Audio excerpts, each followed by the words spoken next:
Hello नमस्कार, मी Dhanashree house क्वीनमध्ये तुमचं स्वागत करते. आज आहे मंगळवार, आमच्या ट्रिपचा दुसरा दिवस आहे. आज आम्ही चाललो आहे गुरु शिखरवरती, जिथे दत्त महाराजांच्या पादुका आहेत, स्टेप्स चढायच्या आहेत आणि सगळे तयार झालो. 7:30चं टायमिंग दिलं की 7:30ला तुम्ही खाली या म्हणून. हॉटेल एक नंबर आहे, महाराजा इंटरनॅशनल हॉटेल ना असं ना. आणि जर तुम्ही इकडे आलात अबू पर्वतावरती तर तुम्ही ह्या हॉटेलमध्ये नक्कीच स्टे करू शकता. खाणं आपल्याला चांगलं दिलं, प्लस राहण्याची सोय चांगली आहे, वॉशरूम चांगले आहेत, रूम सर्व्हिस चांगली आहे आणि लेडीजची अगदी पोलाईट आहेत ते लोक. म्हणजे कधी आपल्याला काही जाणवलं नाही आता अगदी कालपासून ना. हो हो, गुड मॉर्निंग. येस, मस्त वाटते आणि मस्त मस्त. आणि पण कडाक्याची थंडी आहे त्यामुळे हे पण गोड वाटायला लागले आपल्याला सगळं. पण हॉटेल खरंच खूप छान आहे. अजून ह्याच्यापेक्षा पण छान छान आपल्याला हॉटेल विनावळमध्ये देतील आपल्याला. चांगलं आहे. तर आता आम्ही निघतोय. आता तुम्हाला डिरेक्टली खाली आम्हाला जमायला सांगितलं, जीप केलं कारण इथून बस वगैरे जात नाही, त्यामुळे आम्हाला लगेच बाहेर ठेवायला सांगितलं आणि मग आता आम्ही निघतोय. चला आज आपण गुरु शिखरावरती जाऊन या, तुम्हाला दत्त महाराजांच्या पादुकांचं दर्शन घडवते. जर तिथं अवेलेबल म्हणजे दिलं शूट करायला तर, नाहीतर मग काय नाही. पण तिथे मग चालेल आतमध्ये बघू, जर दिलेच तर, नाहीतर मग नाही. पण मी दर्शन घेईन आणि तुम्हाला सांगेन की घेतलं म्हणून. चला आम्ही चाललो आहोत गुरु. कोई नहीं रहा, देखो ना सब गाड़ियों में बैठ गए सब देखो एक आगे कोई नहीं रखा है.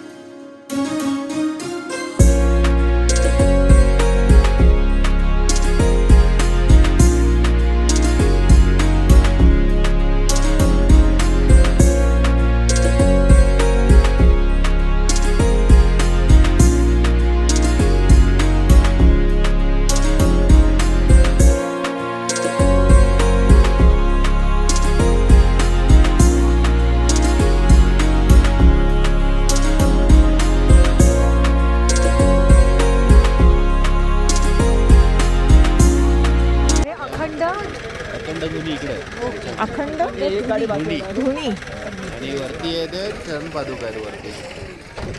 बॅग वगैरे इथेच ठेवायचं का न्यायचे?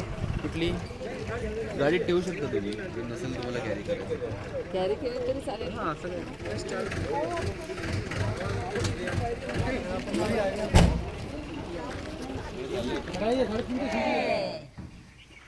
Thank you. पादुका है जो ऊपर चोटी पे आपको दिखाई दे रहा है, वहाँ पे जाएंगे. जो चलना चाहते हैं वो चल सकते हैं. जिनको नहीं चलना है या फिर जिनको लगता है कि मैं नहीं चल पाऊंगी, उनके लिए डोली का ऑप्शन है. ओके, बोथ वे डोली का आपसे वो पैसा लेते हैं, मतलब जाने का भी और आने का भी. ओके, डोली के ऊपर देखो कैसा बैठना है आपको. एक बाजू पैर छोड़ के या फिर आपके मांडी घालून ज्याला बोलतो ना आपण, पैर मोड़कर बैठते. जिनको डोली करना है वो डोली कीजिए, जिनको डोली नहीं करना है वो मेन चढ़ाइए. चला चला है ना. मग आपण मला चालत आवडतं चालत चालत जायला. सकाळचं ऊन मस्त घेत. लेण्याद्रीच्या चाललं ना, हा आत्ताच मागच्या महिन्यात गेले होते. आणि आलोय तर मस्त. वैष्णवदेवीला एवढ्या उंचावर तरी मी चालत गेली. आणि आलोय तर एवढं की जसं मी म्हटलेलं की सकाळी एक छान असा व्ह्यू आपण बघणार पण आहोत.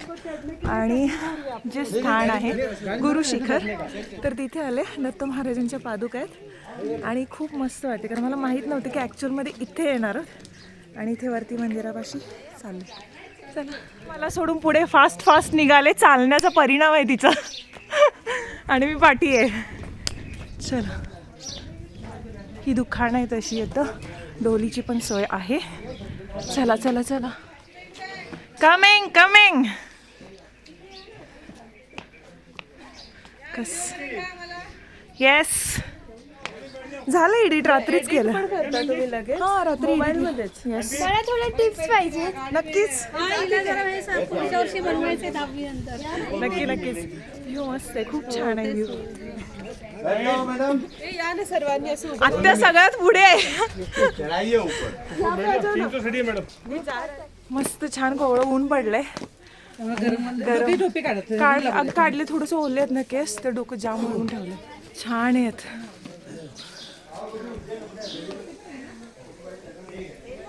मस्त व्ह्यू आहे, खूप छान व्ह्यू आहे.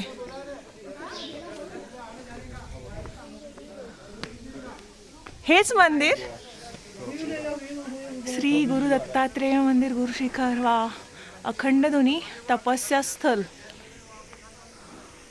कसलं मस्त आहे.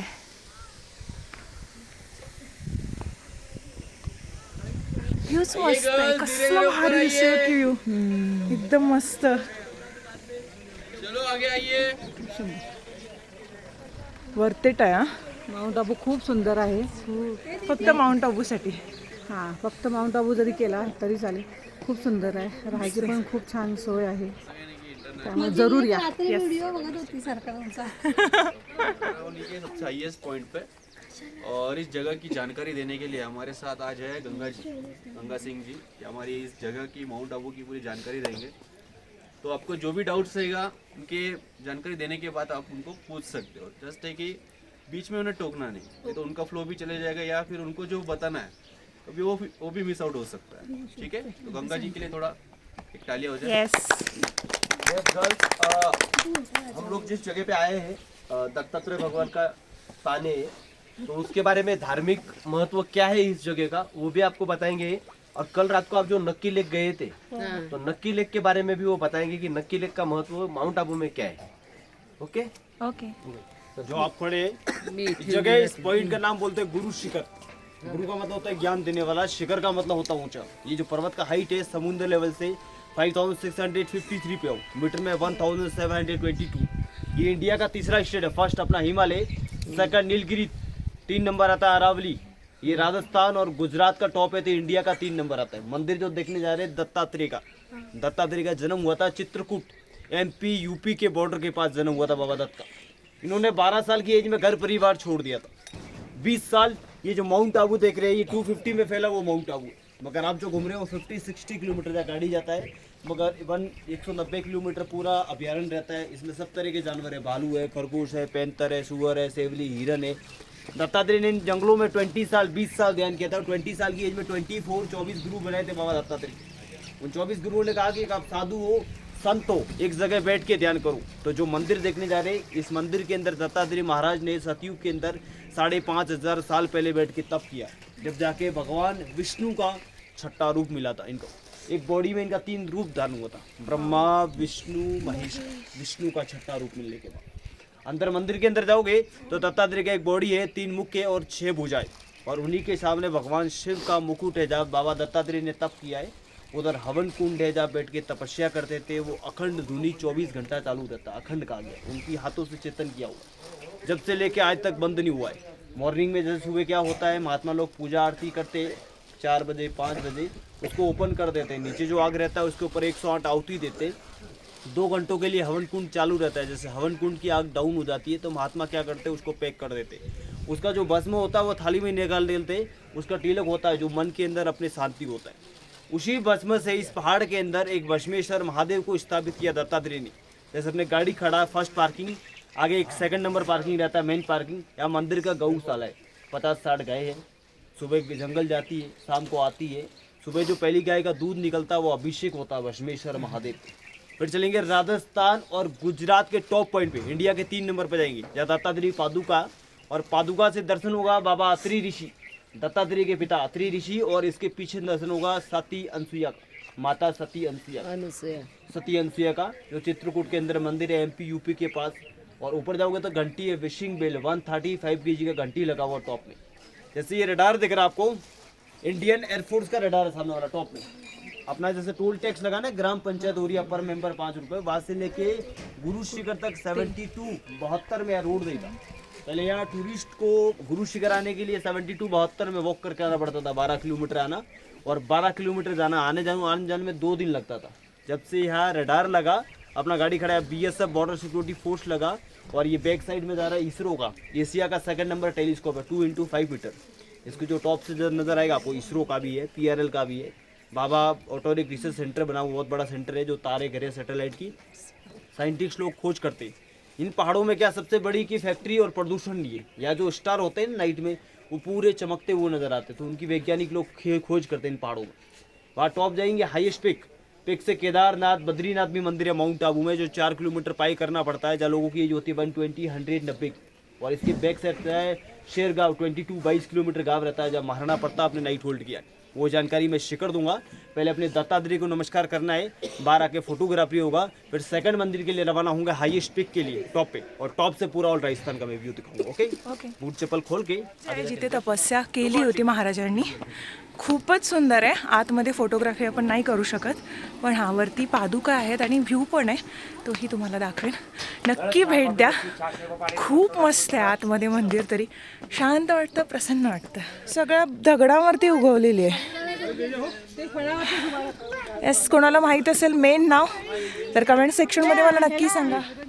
मला नाही असं काही नाही लागतं. इथे महाराजांच्या पादुका आहेत. मेन जर फोटो काढायला भेटला तर नक्कीच, नाही तर मग तुम्ही इथे येऊन स्वतः दर्शन घ्या. हा गुरु शिखरचा ह्या मस्त व्ह्यू आहे, इतका मस्त आहे. हे इस्रोचं आहे पूर्ण. इस जगह जो मंदिर देखा है फर्स्ट वाला दत्तात्रेय का, ये सेकंड टेम्पल था दत्तात्रेय पादुका. नमस्कार हुआ बाबा दत्तात्रेय के पादुका को. ये घंटी है विशिंग बेल 135 kg का घंटी लगा हुआ टॉप में. जैसे मंदिर की गाय शतयुग के अंदर जंगल जाती थी, शाम को रिटर्न में लौटती नहीं थी. दत्तात्रेय क्या करते थे, घंटी को 3 बार बजाते थे. गाय को पता रहता था अपने गुरु आवाज दे रहे. गाय जंगल से रवाना होती थी मंदिर के गौशाले के लिए. जैसे आप टूरिस्ट आया, आप घूमने आए, पादुका को नमस्कार करके रिटर्न में जाते टाइम 3 टाइम्स घंटी बजा जाता. ब्रह्मा विष्णु महेश के नाम से विशिंग बेल 1400 साल पुराना लेके घंटी के ऊपर 135 kg का घंटी, और 3 बार बजाने से जो मन की विश होगी वो रिटर्न में आपको जाते टाइम 3 बार मानना. दत्तात्रेय पादुका के सामने इसको हाथ नमस्कार करना, हाथ लगा के पादुका के सामने छोटा घंटी लगा हुआ है, 3 बार बजाना, विश मांगना है. सामने जो मंदिर है दत्तात्रेय के पिता का मंदिर है, अत्रि ऋषि जी महाराज का. फर्स्ट टेम्पल व्हाइट वाला. नमस्कार होगा बाबा अत्रि को ऐसे. और सेकंड टेम्पल है माता सती अनसुईया को नमस्कार होगा, सती अनसुईया को. मंदिर में मैंने जो फोटो दिखाया, एक माँ बैठी हुई, 3 बच्चे बैठे हुए छोटे छोटे.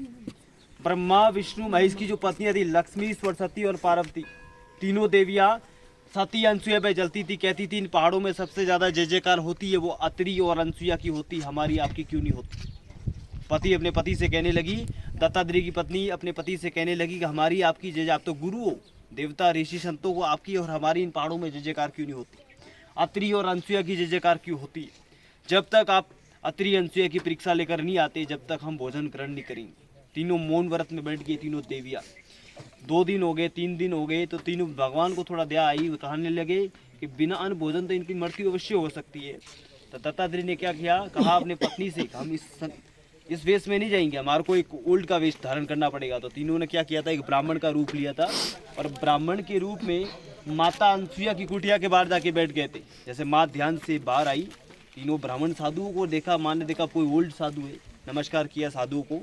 और माता जी ने भी साधुओं को नमस्कार किया. माता जी को कहने लगे, माँ इन जंगलों से घूमते हुए आ रहे, आपकी गुफा में कुछ अन्न भोजन हो तो अवश्य पुरस्कारी करें. माता जी ने देखा ओल्ड साधु है, ब्राह्मण है, बढ़िया तरीके से भोजन पकाया उन साधुओं के लिए. माँ भोजन लेके जैसे बाहर निकली तो उन साधुओं को जब याद आया कि हम तो परीक्षा लेने आए, मगर भोजन ग्रहण कर लेंगे तो परीक्षा कैसे लेंगे.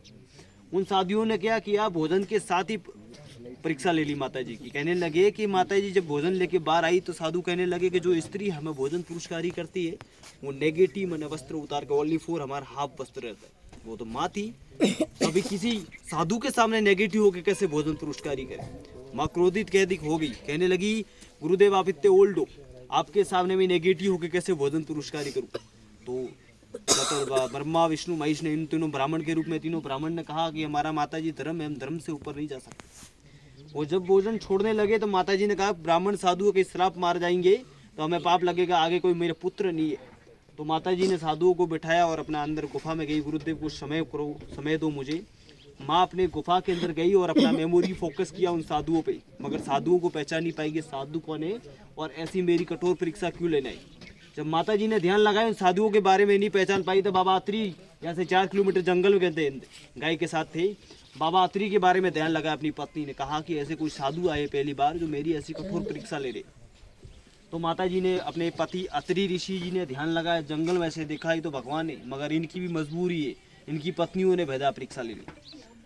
अपनी पत्नी से कहा तो ब्रह्मा विष्णु महेश से मगर मजबूरी से आए. तो माता जी ने क्या किया, एक पानी का कमंडल हाथ में लिया, देखा कि भगवान है. अपने घर के आंगन को पवित्र किया, जल बचा सूर्य देव को चढ़ा दिया. और जैसे माँ पानी का कमंडल अंदर रखने गई तो बाहर आके देखा तो साधु एक मस्तिष्क में 6-6 महीने के बालक बन गए. माँ ने तीनों को गोद में लिया था, अपना दूध पिलाया था और बाबा अत्रि ऋषि ने इनको गुरु बन के उपदेश बने ज्ञान दिया था। जब से पर्वत का नाम रखा गया था गुरु शिखर। जब जाके गुरु और शिष्य की भारत में परंपरा स्टार्ट हुई थी, वो इंडिया में इस जगह से स्टार्ट हुई। फिर दत्तात्रेय ऐसे कहते सेकंड मंदिर रहता गिरनार, जूनागढ़ 9999 पायरी है। जहाँ दत्तात्रेय ने इस जगह तप किया, गिरनार के अंदर जब किया। एक मंदिर रहता बॉम्बे में गाणगापुर महाराष्ट्र के अंदर, जहाँ माता रेणु का से इन्होंने भिक्षा ग्रहण की। परशुराम की माता जी का नाम था रेणुका माता जी, इनसे इन्होंने भिक्षा लिए। एक मंदिर रहता बाबा उडनगिरी कर्नाटक के अंदर आता है, जहाँ इन्होंने समाधि ध्यान किया। दत्तात्रेय का फर्स्ट टेम्पल। ये जो टॉप में लगा नजर आ रहा है आपको रडार है, इंडियन एयरफोर्स। जैसे अपना ग्राम पंचायत से ऊपर आप इस एरिया में आए पहाड़ी क्षेत्र में गुरु शिखर की साइड, यहाँ 12 किलोमीटर वॉक करके आना पड़ता था। इस घाटी में आदिवासी जंगली जानवर ज़्यादातर रहते हैं। ये पहाड़ी क्षेत्र है, पब्लिक को आने जाने में डर रहता था। लोकल गाइड रहते थे, 12 किलोमीटर आता था, नाइट होल्ड टूरिस्ट मंदिर करता था। और दूसरे दिन दिलवाड़ा जैन मंदिर, जो कल आपका दर्शन हुआ आज होगा, दिलवाड़ा जैन मंदिर के लिए रवाना होना पड़ता था। सुबह यहाँ से निकलती थी टूरिस्ट, 7-8 बजे निकलता था, 12-1 बजे तक पहुँचते थे। 7 से 12 बजे तक दिलवाड़ा मंदिर में जैनी लोगों को अलाउड किया जाता है, जो पूजा साधना करते हैं। और 12 से 6 बजे तक टूरिस्ट के लिए अलाउड होता है। दिलवाड़ा वर्ल्ड का पहला मंदिर है। 2 भाइयों ने मिलकर बनाया, वस्तुपाल और तेजपाल, जो दोनों भाई गुजरात पाटन के रहने वाले थे। ये क्या करते थे, 8 महीना नीचे रहते थे, 4 महीना गर्मी के टाइम माउंट आबू में आते थे, क्योंकि एक साधना करने की जगह थी और इनके किले बने हुए थे, यहाँ शांति से रहते थे। जिस टाइम 1031 में दिलवाड़ा मंदिर बना, उससे पहले क्या होता था, इस घाटी के अंदर कहीं रोड नहीं था। माउंट आबू रोड स्टेशन यहाँ से 41 किलोमीटर था, वहाँ से लेके गुरु शिखर तक रोड नहीं था 1031 में। तो क्या करते थे, राजा महाराजा घोड़े लेकर आते थे, यहाँ पहाड़ों में रहते थे 4 महीने। मगर 2 भाई थे, दिलदार थे, वस्तुपाल और तेजपाल, जो गुजरात पाटन के रहने वाले थे। और इन दोनों भाइयों ने एक आबू के अंदर आए थे, यहाँ मुलाकात की थी। यहाँ के राजा का नाम था माउंट आबू के विमल शाह। उनसे मुलाकात हुई, उनके पास धन पान की कमी नहीं थी। उन्होंने कहा कि हम एक आबू के अंदर इतिहास छोड़ना था। तो इन्होंने एक दिल से मंदिर बनवाया था, उसका नाम रखा दिलवाड़ा जैन मंदिर, जो दिल से कारीगरी करवाया था। जितना मार्बल आया मंदिर के लिए, टोटल हाथी घोड़े और बैलगाड़ी के ऊपर मंगवाया था दिलवाड़ा मंदिर के लिए। और जितनी कारीगरी हुई दिलवाड़ा टेम्पल में, वो टोटल हाथों की कारीगरी से बनाया हुआ मंदिर है। वर्ल्ड का पहला मंदिर है जो पूरी हाथों की कारीगरी से बना हुआ। सेकंड जगह रहता है एक अचलगढ़ फोर्ट है, ऊपर से मैं दिखाऊंगा। राणा कुंभा का जैन मंदिर है, छोटा वाला, ये भी पहाड़ों के अंदर बना था माउंट आबू में। दोनों मंदिर साथ में बने थे। कल आपने देखा होगा नाकी लेक, एक ही रात के अंदर एक ही आदमी ने तैयार किया, उसका नाम रखा गया था नाकी लेक। जो यहाँ के राजा का नाम था माउंट आबू के विमल शाह, उनकी पुत्री का नाम था क्वारी कन्या। और उनके जो लड़की के पति थे उनका नाम था रशिया वालम, जो माता अदर देवी अर्बुदा माता जी बोलते हैं। इस माउंट आबू को आबू पर्वत भी कहते हैं। पहले तो ये चलने वाला पर्वत था, इसको बोलते थे अर्बुदा माने चलने वाला पर्वत, कोई रोक नहीं पाता था। इसको एक माउंट आबू के अंदर वशिष्ठ ऋषि आश्रम है, गौमुख 750 स्टेप उतरना पड़ता माउंट आबू में। बहुत बड़ी साधना, जो बड़ी बड़ी उत्पत्ति हुई माउंट आबू में, मेन चीज़ वही रहती है, बड़ी साधुओं की जगह। और एक यहाँ रहता है अचलगढ़ फोर्ट है, जहाँ भगवान शिव ने इस पूरे पर्वत को अपने अंगूठे के अंदर रोक के रखा हुआ, उसका नाम रखा गया अचलगढ़, माने चलने वाला था। तो बड़े बड़े जो संत तपस्या कर रहे थे इस पहाड़ों के ऊपर, उन संतों ने कहा कि पर्वत को रोकना महादेव अवश्य है, क्योंकि रुकेगा नहीं तो ब्रह्म खाई में डूब जाएगा। हम इतनी जो तपस्या कर रहे हैं, हमें दुनिया कैसे देख पाएगी। तो उन्होंने क्या किया था, महादेव ने काशी में बैठे बैठे इस पूरे पर्वत को अपने अंगूठे के अंदर रोक दिया। उस जगह का नाम रखा था अचलगढ़। अचल मैंने स्थित किया, गढ़ मैंने फोर्ट बना हुआ अचलगढ़ के। अचलगढ़ ऐसे मैं दिखाऊंगा टॉप से अपने घंटी से, अपना वाइट वाला मंदिर है, अपना टोल टैक्स से ऊपर रहता है। ये लास्ट एंड फाइनल है, इसके आगे रोड ना गाड़ी जाता है पीछे। ये है इसरो का। आपण कुठे बिलवाडा टेम्पल ना, दिलवारा विश्वप्रसिद्ध श्री दिलवाड़ा जैन टेम्पल दिलवारा। चलो, आपण कुठून आलो आता, गुरु शिखरवरून 20 मिनिटाच्या अंतरावरती आहे, अगदी झिकझॅकवाला रस्ता आहे आणि आपण आलो इकडे, आता चाललो आहे। मंदिर जे आहे तिथे आम्ही चाललो आहे। गुरु शिखरमध्ये जाताना थोडासा झिकझॅक रस्ता आहे, ज्यांना कोणाला उलटीचा प्रॉब्लेम होतो त्याने आधीच टॅब घेतलेली बरी। मला काय एवढा त्रास झाला नाही, उतरताना थोडंसं वाटलं असं जोरात झिकझॅक झिकझॅक झिकझॅक, पण वर्थ इट आहे। जे काही बघते ना खूप छान आहे। छान ज्वेलरीज आहेत मंदिराच्या साईडलाच, आतमध्ये मंदिराचं काही घेऊ शकलं नाही आहे मी इथे एवाला, पण इथे खूप छान आहे। 2-8 देवीचे मी हातातलं घेतले। इथे खूप छान छान तुम्ही शॉपिंग करू शकता, मस्त सगळं तुम्हाला मिळू शकतं। मला तर खूप आवडलं. मी दाखवेन तुम्हाला जी काही शॉपिंग करेन ती, पण छान आहे इथं. ज्यांना डिझाईनमध्ये इंटरेस्ट आहे किंवा असे इथेनिक प्लेसेस किंवा आपले हे जे आहेत ना, खूप मस्त काम आहे आतमध्ये. अगदी वेगवेगळे डिझाईन्स आहेत, प्रत्येक डिझाईन वेगवेगळं आहे आणि बघताना इतकं भारी वाटतं. आतमध्ये फोटोग्राफी किंवा काहीही अलाउड नाही आहे. खूपच मस्त आहे, खूप म्हणजे खूप. दिल से बनाया गया है इसलिए दिलवाडा टेम्पल नाव आहे असं त्यांनी बोलतं. वस्तुपाल आणि तेजपाल या 2 भावांनी मिळून बनवलेलं आहे. खूप छान आहे. आणि जसं की मंदिर बनवल्यानंतर म्हणजे 1500 डिझायनर आणि कारागीर आणि 2700 मजूर ह्या लोकांनी बनवलं आहे. आणि ते बनवल्यानंतर त्यांना ॲज हे बोलतात ना आपण पगार हे, तर त्यांना सोने आणि चांदी द्यायची ते लोक. म्हणजे विचार करा काम करणाऱ्यांना. म्हणजे खूप सारे पदार्थ आहेत, खूप भजी, नॉनव्हेज पण आहे, पनीर आहे, कोबीची भाजी आहे, मोहन थाल आहे, त्यांना सलाड आहे, पापड आहे, डाळ पण आहे आणि चपाती आहे. आता मी खाणार आहे ते सगळं. लोणचं पण आहे, घेतलेलं नाही आहे. मस्त आहे ना टेस्टला सगळं. खूप सुंदर. येस, चलो. आम्ही आता निघालोय उदयपूरसाठी. आमचे आजचे स्पॉट संपलेले आहेत. आता उदयपूरला जायला 3 तास लागतील. माउंट आबूचे स्पॉट संपलेले आहेत. आता उदयपूरसाठी ट्रॅव्हलिंग करण्यासाठी 3 तास लागणार उदयपूरला. मोरडकर पाठवतो. त्यामुळे आता मस्त ताणून द्यायचं गाडीमध्ये. 2-3 तासाचा प्रवास आहे. आता उदयपूरला भेटू आपण. मध्ये मध्ये दाखवेन काय असेल तर इंटरेस्टिंग. अप्रोक्स 160 किलोमीटर की जर्नी करेंगे, जो हमें करने के लिए 3.5 घंटे लगेंगे और बीच में हम लोग एक फ्रेशन अप हॉल्ट लेंगे, टी कॉफी हॉल्ट. ओके, तो एक हॉल्ट के साथ हम लोग हमारी जर्नी कंप्लीट करेंगे और उदयपुर पहुंचेंगे हमारे होटल विष्णु प्रिया में. चेक इन करने के लिए हमें अप्रोक्सीमेट अभी बज रहे 2, 3, 4, 5, 5:30. 5:30 बजे तक हम लोग 5:30 से 6 के बीच में हम लोग चेक इन करेंगे हमारे होटल में. अभी जाते समय या फिर इवनिंग में कोई साइट सीइंग नहीं है. इवनिंग आपको फ्री होगा, रिलैक्स होगा, क्योंकि आप सुबह गुरु शिखर वगैरह चढ़े हो ना, तो थक गए होंगे ना. तो हम कुछ करेंगे ना. गर्ल्स, आज जो हम लोगों ने Guru Shikhar Dilwara temple visit KIA, कैसे लगा दिलवारा टेम्पल? मस्त है ना, कार्विंग अच्छी है ना. यस. तो गर्ल्स, जो हमारे आज की स्पीड थी ना थोड़ी साइट सीइंग करने की, थोड़ी सी राजस्थान के हिसाब से कम थी, लेकिन मैंने कुछ बोला नहीं क्योंकि हमारे पास टाइम भी उतना था. हाँ, तो चलो मैंने कभी बोला ही नहीं किसी को कि गर्ल्स चलो करके. तो देखो यहाँ पे हम लोग टी कॉफी और फ्रेशन अप के लिए रुके हैं. आप में से चाय कौन लेने वाला है? प्लीज जरा हाथ ऊपर कीजिए आपका. ठीक से, नहीं तो चाय नहीं आधी कप मिलेगी. चाय वाले पहले हाथ ऊपर कीजिए. चाय मेंबर. चाय गरम. 1, 2. नाही, मी नाही चहा. नहीं है. नहीं. मग हात का वरती आहे? अच्छा. आम्ही उतरलोय चहा कॉफी घेण्यासाठी आणि उदयपूरला निघालो तर आहोत. तर जिथून आम्ही निघालो माउंट आबूपासून, तर तिथून 1.5 तासाने आम्ही इथे थांबलोय. इथे हॉटेल रेस्टॉरंट काय नावायचं, हॉटेल राज म्हणून आहे, तिथे थांबलोय. थोडासा हवेत गारठा आहे, पण इतकं पण थंडसं नाही आहे, त्यामुळे ओके आहे. वातावरण खूप छान आहे. मी तर रिकमेंड करेन. दुसरा दिवस आहे पण मस्त वाटते. ट्रॅव्हलिंग पण खूप छान आहे. रस्ते खूप छान आहेत राजस्थानमधले. मेन गोष्ट ही आहे आणि खूप छान वाटते. खूप जणांनी कमेंटमध्ये विचारलेलं आहे की धनश्री ट्रिपचा किती खर्च आला, काय पॅकेज आहे. ह्या सगळ्या गोष्टी जेव्हा ट्रिप कंप्लीट होईल तेव्हा मी सगळ्या गोष्टी शेअर करेन तुमच्याशी. आता सांगू शकणार नाही अनुभव, एक्सपिरियन्स काय आला विना वर्ल्डचा. ह्या सगळ्या गोष्टी शेअर करेन लवकरच जेव्हा मी मुंबईला रिटर्न येईन. आता आम्ही निघतो. चहा कॉफी घ्यायचे. कसे जागे हे ते भरपूर असं.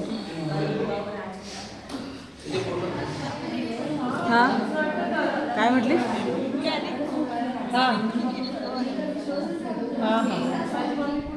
हे जसवंतगड इथे थांबलोय आम्ही. मस्त इथं पण वातावरण आहे आणि एवढ्या हायवेवरती फक्त एकच हॉटेल एवढं दिसतंय. मस्त आहे. इथे सगळे आपले group members थांबलेत.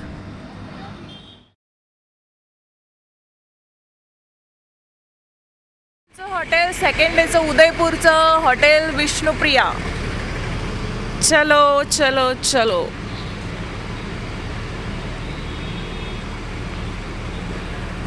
Yes, second day hotel शुभ लाभ. एंट्रन्स.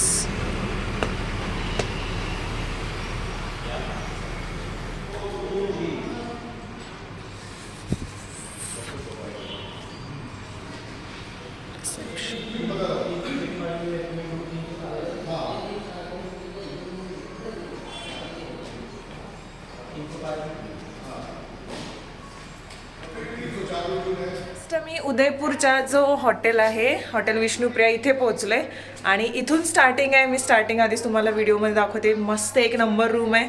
इथे वॉशरूम आहे.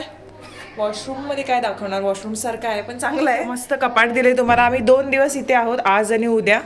आजची रात्र इथे मस्त बसण्यासाठी. इथून मस्त हा टेबल, नेमकं असं एक राजवाड्यातल्या रूमचं जरासं फील आहे. इथे टी व्ही पण आहे. मस्त बेडची सिस्टीम भारी दिली कोपऱ्यामध्ये. हे खूप सुंदर आहे. हां ही मस्त दिलेत एकदम. दोन्ही साईडून खिडक्या छान. आणि हा बेड. इथे लाईट हा आहे पण हा कुठून पेटतोय माहीत नाही, अजून पेटवलेला नाही आहे. मस्त आहे. जसं ते हे केलं ना तसं फॅन सुरू झाले ते मस्त. आणि इथे बाहेरचा व्ह्यू दिसतोय हॉटेलच्या बाहेरचा, जो रोड साईडचाच आम्हाला. तसं गरज नाही आहे पण फ्रीज आहे इथे छोटा एवढी. ओके तर आत्याने मी शेअर करतोय अगेन रूम. आम्ही दोघी. खूप सुंदर आहे. आजचा रूम तर खूपच सुंदर, खूप मस्त आहे. ॲक्च्युअलमध्ये कसं तिथे आम्ही पर्वतावर होतो त्याच्यामुळे तिथल्या गोष्टीनुसार तो व्हिडिओ जो हॉटेल होता तो चांगलाच होता. हे मेन उदयपूरमध्ये आलंय आणि एक नंबर सिटी लेवल आहे आणि त्याच्या मनानं एक नंबर रूम मिळाले आहे. प्रत्येकाला चांगलेच मिळाले पण विनावळचं मस्त आहे अरेंजमेंट. म्हणजे जेवणाची सोय, राहण्याची सोय खूप सुंदर आहे विनावळची. येस तुम्ही एकदा ट्राय करू शकता. येस. अजून तुम्हाला अनुभव मी दररोजचे सांगत आणि जेन्युअन रिव्ह्यू देईन मी. असं नाही की काही ओढवून चढवून सांगेन. ट्रॅव्हलिंग चांगलं झालंय, काही इश्यू नाही. दोन्ही मॅनेजर ट्रिप ही विनावळची करते त्यामुळे मला खूप आवडलंय विनावळचं जे आहे. माझी फर्स्टच आहे त्यामुळे जो ओरिजिनल किंवा जेन्युअन रिव्ह्यू आहे तो मी तुम्हाला देईनच. आजचं कालचं मी सांगितलं, आजचं पण तुम्हाला सांगितलं. मस्त वाटलं. आता आम्हाला कुठलंही साईट सीइंग नाही आहे. आम्ही फक्त आराम करायचं. पण आत्या शॉपिंगला जाणार आहे. मी नाही शॉपिंग केलं तर मी बघून येणार. येस. आणि 2 तास आम्हाला वेळ 8 वाजता जेवणासाठी खाली जायचं. 8 ते 9 डिनर आहे. तर मी आराम करणार आहे कारण मला उद्या तुम्हाला व्हिडिओ वेळेवरती द्यायचा आहे. तर एडिटिंग करेन. आता थोडं डोकं पण दुखते त्यामुळे शॉपिंग करायचं मला काही आता इच्छा नाही आहे. त्यामुळे आत्याला म्हटलं तुम्ही आवराने तुम्हीच जा. मी मस्त रूमचा आनंद घेते इथे. चला आम्ही फ्रेश होतो आणि डिनरला भेटतो. डिनरमध्ये काय आहे ते दाखवेन मी तुम्हाला.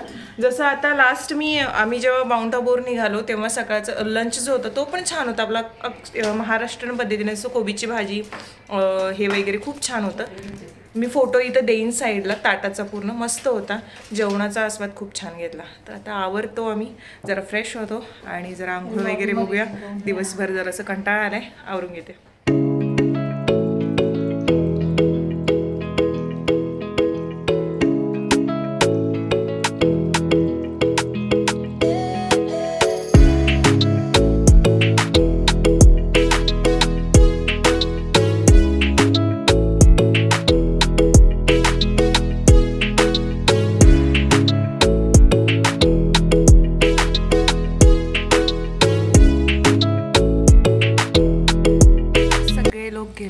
शॉपिंगला आणि मीच फर्स्ट आले. मी खाऊन रिकामी होते आणि मग बाहेर जाऊन शांत बसली. सूप घेतलं आहे गरम गरम आणि हे स्टार्ट करते. नंतर बाकीचा मेन कोर्स.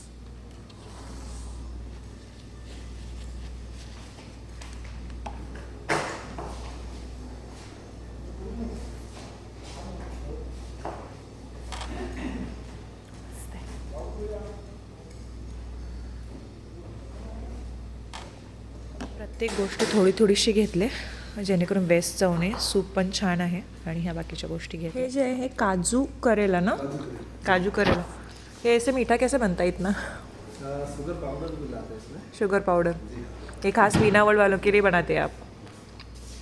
वीनावल के लिए स्पेशल खास तरीके से बनता है. और इसको जुलियंस कटिंग करने के बाद में थोड़ा इसको कलवा जो होती है उसको निकालने के लिए नमक डाल के रखना पड़ता है. हाँ, फिर वो उसको पानी से एक बार निकाल दिया. हाँ. कलवा निकलने के बाद उसको डीप फ्राई किया है. हाँ. फ्राई करके वापस बाहर निकाला. हाँ. निकालने के बाद में उसको वैसे वो ड्राई तो हो ही जाता है. हो जाता है. शुगर पाउडर, हाँ, काजू, कुछ मसाला बना के मिक्स कर. बहुत अच्छा बना है. वो एकदम मस्त है. कुरकुरा है. कुरकुरा भी और बहुत अच्छा बना है. टेस्टी है. Thank you.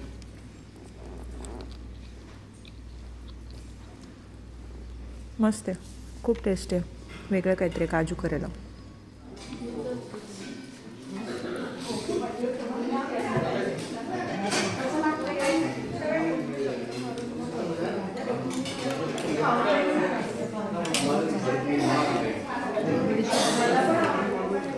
कसं आहे छान आहे, मस्त जेवण, खूप छान. सूप आणि टिकी तर खूपच छान होती. होय ना. मला सगळंच आवडलं. करेल्याचं काहीतरी वेगळं बनवलं त्याने पण. काजू करेला मस्त होतं. मला सगळेच आवडले, छान वाटलं, सगळं टेस्ट केलं. झालेलं आहे जेवण आणि अजून खूप जणी जेवायचे आहेत कारण सगळ्याच बाहेर शॉपिंगला गेलेल्या. मी आणि अजून एक सिनियर सिटीजन होत्या, त्याच आम्ही दोघी थांबलेलो, पण मला तेही माहीत नव्हतं की कोण होते की नाही. बाकी सगळे जाऊन आलेत फिरून, जेवायला लागलेत. आता मी मस्त बाहेर इथं लॉबीमध्ये एडिटिंग करत बसले आणि आत्या इथे शतपावली करते. तर मग ह्या नोटवर आजचा जो व्लॉग आहे तो संपतो. उद्या अजून एक छान असे व्ह्यू जे असतील, अजून काही इंटरेस्टिंग गोष्टी असतील त्या घेऊन मी तुमच्या भेटीला येईन. आणि छान असेच अजून 9 दिवस, म्हणजे आता 1 दिवस तर गेला, ह्या दुसरा दिवस, अजून एक 7 दिवस आहे मी. तर बघू कोणते कोणते आपण अजून बघू शकतो. हॉटेलचा रिव्ह्यू मी उद्या संध्याकाळी देईन, जेव्हा अजून उद्याचं जे काही असेल जेवण वगैरे. आत्ताचं जेवण तर फर्स्ट क्लास होतं, मस्त होतं, त्यामुळे मग सांगेन. आणि आतापासून जे पण जेवण घेतलं कालपासून खूप मस्त होतं, कोणताही त्रास झालेला नाही. थंडी होती तरीही कोणताही त्रास झालेला नाही. त्यामुळे आता एडिटिंग कंप्लीट करते, म्हणजे तुम्हाला उद्या ब्लॉग पाहायला मिळेल. आणि आजच्या ब्लॉगवरती ज्या भन्नाट कमेंट्स आल्यात, मला अजूनही वाचायला वेळ मिळाला नाही कारण फिरण्यातच वेळ जातो आहे. तरीसुद्धा मी आता परत एकदा वाचेन सगळ्या कमेंट्स. आणि खूप सारे छान छान कमेंट्स मी असं स्क्रोल करत करत बघितले. खूप जणींनी बजेट ह्याच्याविषयी विचारलं की टूरचं कसं आहे, काय काय वगैरे. मी जसं म्हटलं मगाशीच की सगळी इन्फॉर्मेशन मी तुम्हाला टूर एकदा झाली की देईन. खूप जणी विना वर्ल्डमधून काही काही प्लेसेस फिरून आलेले आहेत, त्यांनीही सांगितलं. काही जणांचे रिलेटिव्स माझ्यासोबत आहेत, तेही मला समजलं. खूप मस्त वाटतं. ज्या कोणी माझ्यासोबत लेडीज आहेत, प्रत्येकीचं इंडिव्हिज्युअल पर्सनॅलिटी ही खूप वेगवेगळी आहे आणि खूप छान आहेत सगळ्या, अगदी मनमिळावू स्वभावाचे आहेत. त्यामुळे अजून मजा येते ट्रिपमध्ये. कोणी असं नाही, एकमेकींना अगदी काही जरी लागलं तरी हां हे माझ्याकडे आहे, किंवा काही कोणाला एखादा त्रास झाला तर सगळ्या गोष्टी खूप छान मॅनेज होत आहेत. दुसरा दिवस आमचा मस्त गेलेला आहे. उद्याच्या दिवशी आता बघू काय काय आहे, उद्याच्या ब्लॉगमध्ये तुम्हाला पाहायला मिळेल. Okay, bye bye, thank you. तुमचं प्रेम हे असंच राहू दे आणि उद्याचा ब्लॉग पण पाहायला विसरू नका. आणि ठीक आहे, बाय बाय. आणि हो, आरवचा सकाळी फोन केलेला, संध्याकाळी काल रात्री पण फोन झाला, आत्ता पण त्याला मी फोन करणार आहे. पप्पा त्याच्या घरी गेले की तो निवांत आहे, मम्मी तू निवांत आहे, मी आहे. पप्पांना मिठी मारून झोपतोय, पप्पा टेडी बेअरसारखे आहेत बोलतोय मला. त्याला माझ्याजवळ झोपून सवय होती. मलाच सकाळी थोडीशी जास्त आठवण येत होती त्याची, पण म्हटलं ठीक आहे, कधी ना कधीतरी करावंच लागणार आणि थोडीफार त्यालाही सवय झाली पाहिजे. तर मग ओके आहे, घराकडे सगळं बाबा वगैरे आहे, तर मग नंतर थोड्या वेळानं फोन करणार आहे मी त्यांना. ओके, ह्या नोटवरती मी आजचा ब्लॉग संपवते. Bye bye.